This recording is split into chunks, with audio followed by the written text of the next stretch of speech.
है। सब सुन रहे छी सिंगर मुकेश यादव की प्रस्तुति। छेड़ी दीवाना, छेड़ी दीवाना, छेड़ी दीवाना, छतौनी बाजार दुर्गा मंदिर चौक।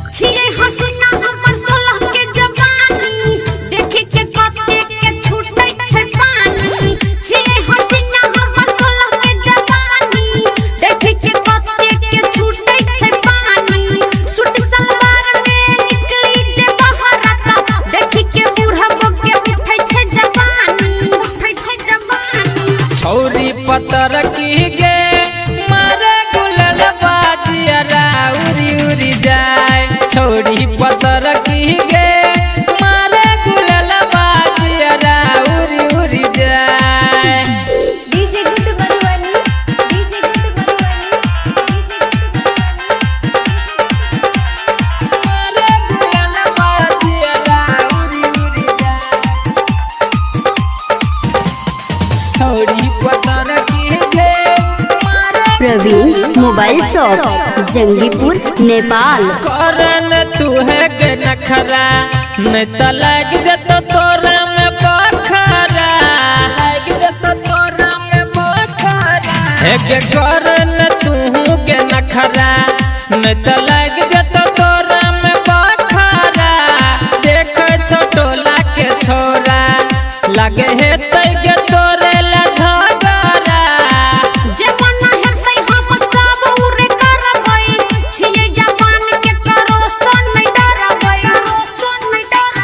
छौरी पतर की गे मारे गुलल बाजिया उरी उरी जाए। छौरी पतर की गे मारे गुलल बाजिया उरी उरी जाए। छेड़ी दीवाना, छेड़ी दीवाना, छेड़ी दीवाना।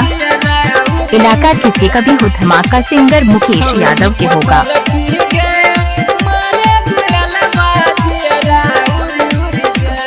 चल बेजे ना मटक का कियो लोले तो मजा के साइट का, लोले तो मजा के साइट का। है चल बेजे ना मटक का कियो लोले तो मजा के साइट का।